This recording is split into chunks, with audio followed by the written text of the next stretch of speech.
पाकिस्तानी सेना कभी अपने सैनिकों के साथ खड़ी नहीं हुई है। भारत के साथ जब करगिल में जंग हुई उस दौरान भी पाकिस्तानी सेना ने अपने सैनिकों का शव तक नहीं उठाया था। सिर्फ एक शख्स ज़हनी मरीज जिसको चाचा कहना चाहिए, लेकिन जो कि कमजोरी इस सिस्टम की भांप के इस सिस्टम के ऊपर काबिज हुआ है, उसने इस पूरे सिस्टम को हाँक रहा है खोतों की तरह। जो इस वक्त फौज बची हुई है उसको आगे लगाया जा रहा है। शनाख्ती कार्ड मेरा देख ले, ये भी पाकिस्तान ने मुझे बना के दिया। ये अब किस तरह कह रहे हैं कि ये हमारे बंदे नहीं है। मैं दरगाह करता हूँ खुदा के लिए। बेबस का कोई नहीं होता। अब वो जो है दिखाए जा रहे हैं बेचारे, वो तो सिपाही नहीं है, ठीक है ना।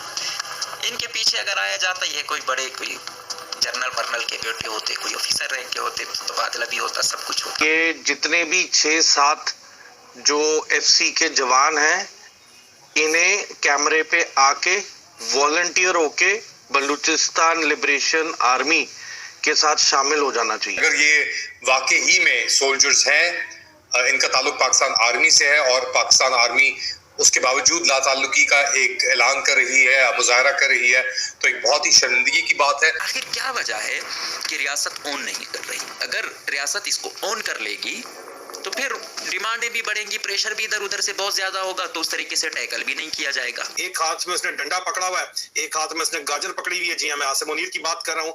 और डंडे और गाजर की कॉम्बिनेशन से इस पूरी फौज को खोतों की तरह वो हाँक रहा है। और खोतों का एक रेवड़ है जो इस वक्त पाकिस्तान की फौज है, लेकिन खोते खोते ही रहते हैं। मैं तो एक ही अपील करूंगा कि जिस दिन डेडलाइन होगी उस दिन ये जितने भी 6-7 जो एफसी के जवान हैं, इन्हें कैमरे पे आके वॉलंटियर होके बलूचिस्तान लिबरेशन आर्मी के साथ शामिल हो जाना चाहिए। ऐसा करारा थप्पड़ आएगा ये पूरी पाकिस्तान फौज पे कि मैं तो अपील ही करूंगा कि अब जितनी भी पाकिस्तानी फौज है वो या तो बलूचिस्तान लिबरेशन आर्मी के साथ शामिल हो जाए, और जिन्होंने गलत काम किए हैं अफसरों को आप घरों से निकाल मारे। और क्योंकि देखिए लॉ एंड ऑर्डर तो है नहीं, आप जुडिशरी के पास भी लेके जाओगे वो फौज ने खरीद के रखी है।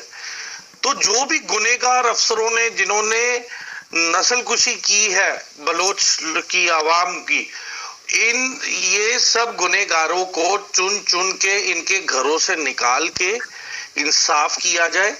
मैं कैमरे पे हूं इसलिए मैं ज्यादा डिटेल में नहीं बोलूंगा कि क्या करना चाहिए, पर आवाम समझदार है, उसे पता है कि जिंदगी के बदले उन्हें अब इनके साथ क्या सलूक करना चाहिए। They know it best.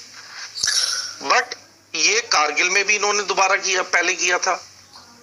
मतलब हिंदुस्तान के ब्रिगेड कमांडर्स, कोर कमांडरों को चिट्ठियां लिखनी पड़ी